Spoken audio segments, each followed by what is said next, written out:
Julio Ortega was the biggest man I'd ever seen in Ecuador. Broad shoulders, hands like shovels, a frame that swallowed every doorway he stepped through. The man was a wall, 6 feet tall, 200 pounds at least, a head mechanic at Rudy's, workshop on the ground floor below my office. Fond of food, liquor, and women, he had somehow fathered 6 or 7 children despite his heavy drinking and rough edges. Now he sat across from me, shoulders caved in, his eyes swollen and red. He had been crying. Julio wasn't the sort of man who broke easily, but today he was trembling. His granddaughter was missing. Little Danya, barely 18 months old, had been taken. He believed it was his own son who had done it. The words seemed to crack his chest open as he admitted them, his shame and fear pouring out in one breath. His son, Matty, barely 18 himself, was a thief, a junkie, and deep in with one of the gangs from the rough barrios south of town. When his girlfriend Renata finally left him, she had taken the child and gone to her mother's house. Somehow, Matty had found a way to snatch the baby back. Julio didn't have the money for police bribes. Around here,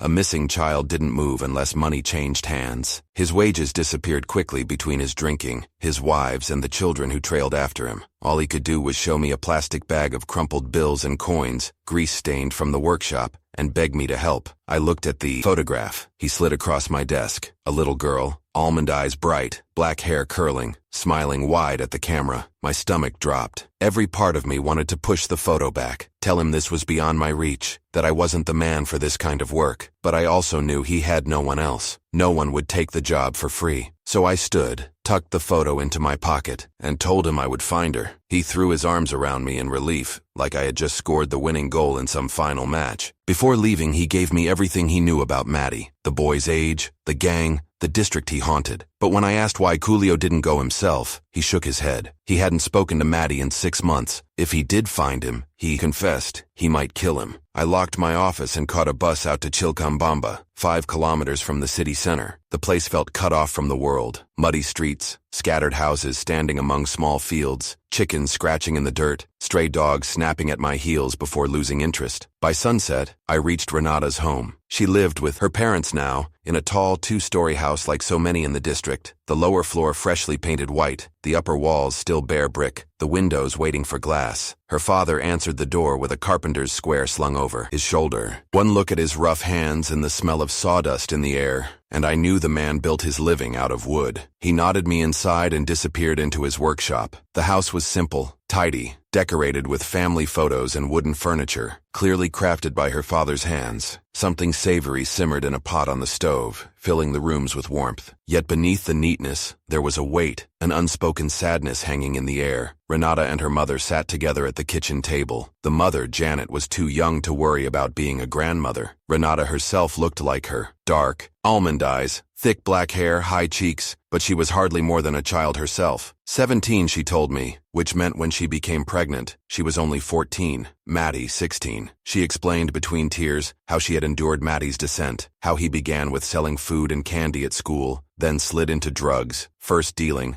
then using, until heroin had him completely. She loved him once, she admitted, even through his ruin. I believed her. She fought her tears, staring at me as if needing to prove her words mattered. I nodded, and for the first time since I'd stepped through the door, she seemed a little lighter, like maybe someone finally understood. Janet crossed her arms tightly over her chest, her face hard with disapproval. Renata glanced at her mother and snapped, voice sharp with defiance. She knew exactly what her mother wanted to say, and she wasn't having it. Janet turned to me, her voice cool and dismissive, insisting her daughter was too young to understand, that she knew nothing. Renata flared instantly, shouting that she still loved Matty, the father of her child. Janet exhaled deeply, about to invoke her husband's authority, but her voice faltered when the sound of a mechanical saw growled from the workshop in the back. Renata didn't let her off the hook. With a sarcastic bite, she reminded her mother of her own youth, how young she had been when her first child, Miguel, was born. Janet waved the accusation away, denying it with a flick of her hand, but her daughter pressed harder, anger boiling, until insult spilled out. Her body shook, tears streaming. For a moment, Janet raised her hand as though she might strike her, then let it hover there, trembling. When she finally spoke, her words cut colder than a slap. Better to forget him, she said. The silence was raw. Renata reeled, her voice breaking in disbelief. That was the moment I stepped in.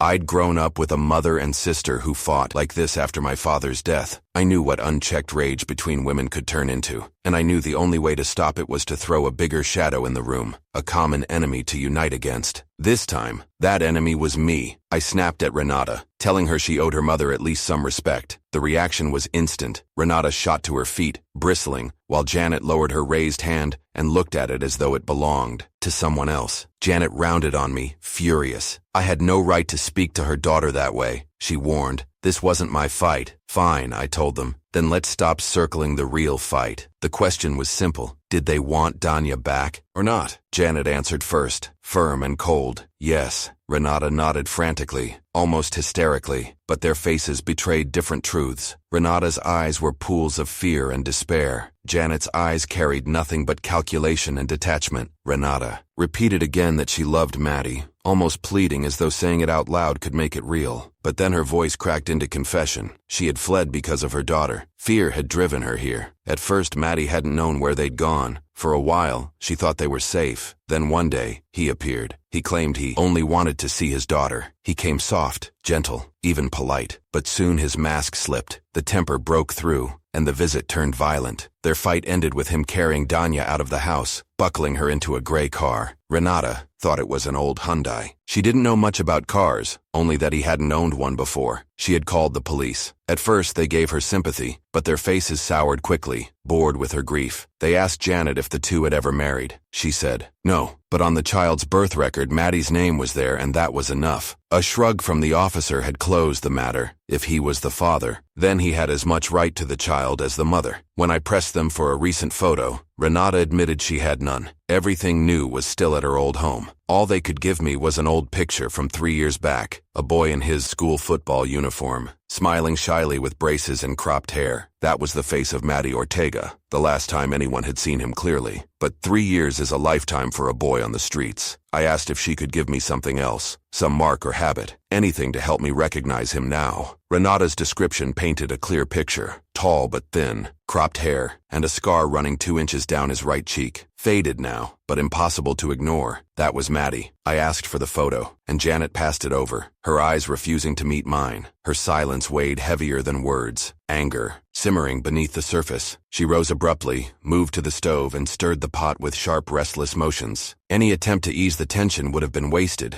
Later, I slipped through the side entrance of Posada Moishu, the old building creaking like it still remembered the days when wealthy families called it home. My room was small, but livable, on the 2nd floor. Paul, the owner, had once built homes in New Jersey. I had once risen as a chef in Seattle, before falling just as fast. That shared history in the States made us fast friends. Now Paul and his wife ran the inn, serving breakfast and lunch to whoever passed through the city, though his eyes were always fixed on something bigger. He wanted the building restored, breathing again with the grandeur it had once known. Every spare moment was spent sanding, painting, and repairing. In exchange for my night watch, he let me stay upstairs. That evening, the place was strangely quiet. Paul was likely at some meeting chasing his dream. My thoughts were heavier than the silence. A child was missing, and somehow the burden of finding her had landed on me. Truth be told, I doubted myself. I cursed the day I was 15, foolish enough to believe being a private investigator was worth chasing. Shaking off the thought, I pulled out my phone. I needed to confirm whether the police had told Renata and Janet the truth. Arthur Moreno answered, 75, a lawyer I sometimes did odd jobs for. His voice carried the calm ease of a man who had likely poured himself a drink at that hour. He confirmed it quickly. Legally,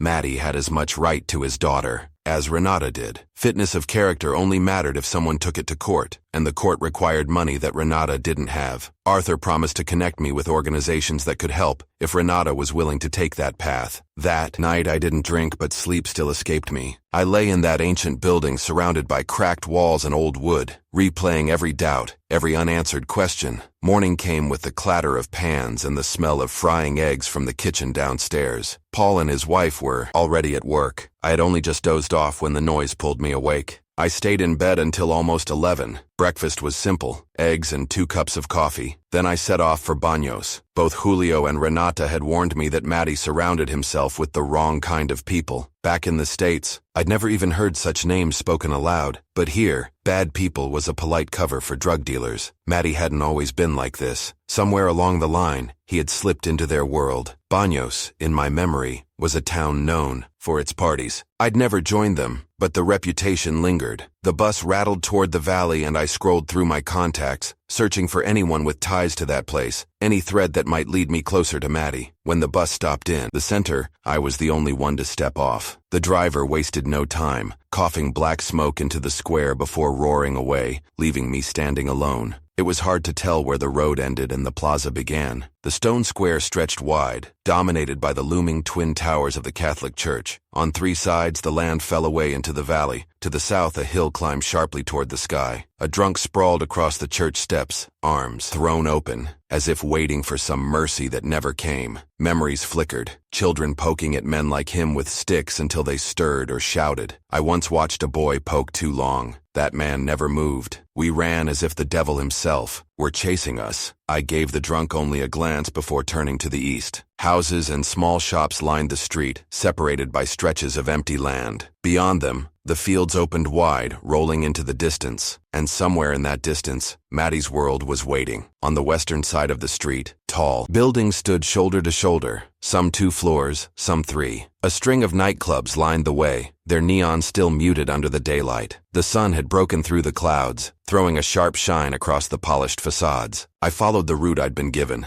slipping through a narrow alley until it widened into a busier road. Bars here were already open, the smell of beer spilling out into the street. At the next junction, signboards pointed toward the hot springs and mineral pools that had made this town famous. My friend Jim Ortega had told me where to look. The last time I'd seen Jim, he'd been a lanky kid, but he'd grown into his height and carried real muscle now. When he warned me to be careful in this district, I listened. His tone made it clear the streets could bite, so I was ready when a small mixed-race man stumbled out of an alley and blocked my way. He tried to size me up like prey, but one shove sent him sprawling into a wall. Shock widened his eyes. He muttered in a language I couldn't place, probably convinced he could scare me out of my watch or wallet. Instead, he slunk off, shoulders hunched. He crossed the street, glanced back to check if I followed, then disappeared into a small green-doored building wedged between an ice cream shop and a nightclub. A tall black man stepped out to meet him. Broad shoulders, work trousers, white t-shirt, a hat pulled low despite the breeze. He scanned the street before shutting the door behind him. I watched from under a shed across the way, too far to catch words, but the exchange was obvious. The small man was begging, practically on his knees, desperate for a fix. The man in the hat stood firm, arms crossed, shaking his head until finally, he turned back toward the door. The addict grabbed his shirt, pleading, but the dealer shoved him off. Then another man appeared, barely 22, in jeans, a jacket, and a cap. One look from him and the black man caved, vanished inside, and returned with something in his hand. The small man snatched it and hurried away, vanishing into the crowd. I crossed over once they were gone and slipped into a restaurant opposite, choosing a table at the back, hidden from the street. I ordered coffee and pulled out my phone to call Renata. Luck seemed to be with me. The younger man in athletic clothes, the one Renata had once called a strange imitation, was here. I hadn't even been in town an hour, and already I'd found Matty's circle. I lifted my cup in quiet celebration.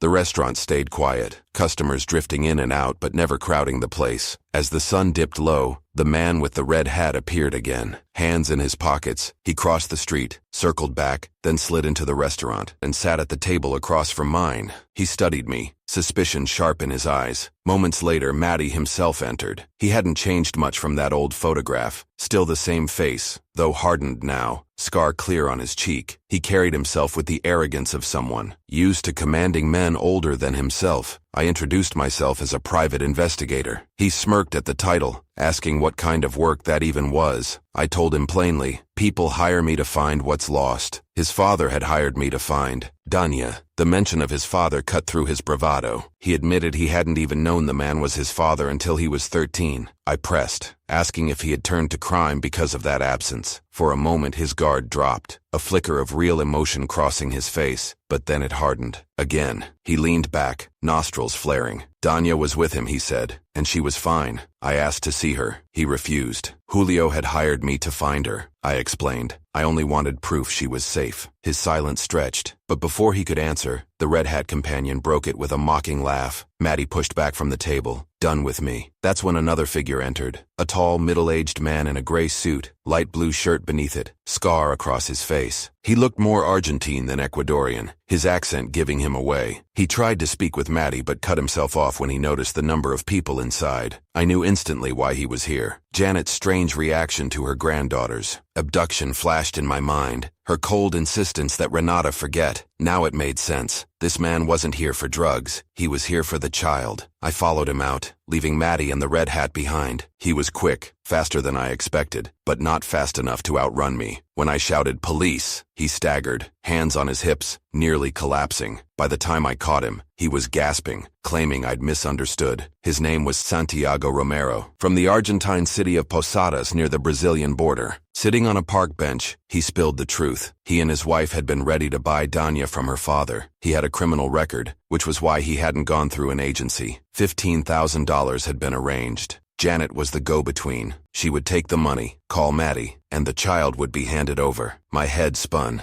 There was no denying the truth. Our country was so poor we couldn't even profit decently from selling children. Romero's face carried a trace of pride, as if he already knew what I was thinking. I let go of his collar and tried to steady myself. A child's life was on the line, and I had to act. Pulling out my phone, I prepared to make the call. Romero's hands trembled when he saw. He leaned back against the bench, his voice unsteady as he asked who I was calling. I told him about the police. For a moment his eyes widened in panic, but he quickly regained control. His mask slipped into rage. Spitting curses, he stormed off. I didn't follow. Instead, I dialed Jumi Morel, an old friend. He drove a pickup and handled traffic control around the city, but I knew he could guide the police better than anyone else. Still, waiting idly for him wasn't an option. I made another call, this time to Renata. The moment she answered, her desperation cracked through. She begged to know if I had found her daughter. Not yet, I told her, keeping back what I'd learned about Maddie and his mother. I needed her help. Between sobs, she swore she knew nothing. She didn't know where Maddie was, didn't know where Danya was being kept. I pressed her, reminding her what was at stake. Slowly, details surfaced. Maddie spent time with a girl, not just a prostitute, but someone else. Renata remembered she worked at one of the bathhouses. She couldn't recall the name at first, only that the sign was green and white on a road leading up the hill. After some coaxing, she thought the word on the board might have been agua. That was enough. I scanned until I found it. Agua Buena, half a kilometer to the west. The bathhouse was small, with a single gray Hyundai parked in the lot. The same car Renata had said belonged to Maddie. At the entrance stood the man with the red hat, posted like a loyal guard. I circled up the hill, crawling to the building's rear where steam drifted through an opening in the roof. Lying flat,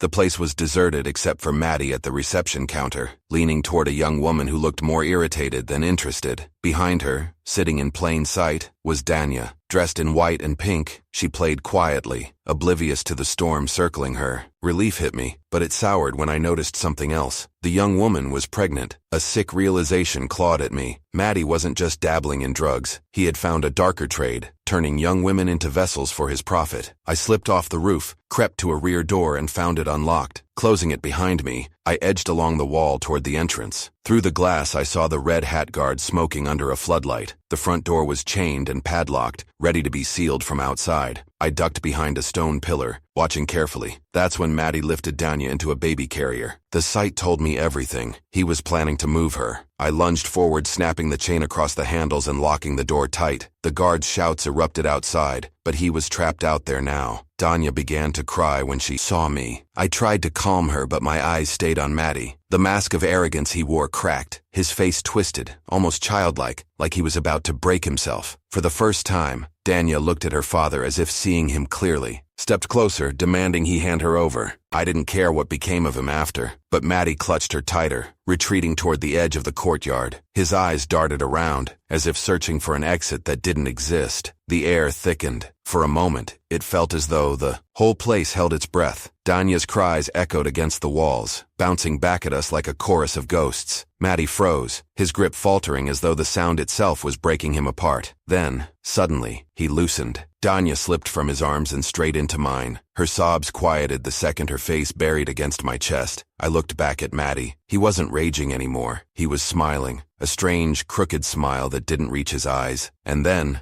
Without a word, he stepped backward into the shadows at the far end of the courtyard. When the police arrived minutes later, he was still there, standing utterly still, as if he'd been waiting for them all along. I called Renata and told her Danya was safe. The nightmare was over, or at least, that's what I wanted to believe.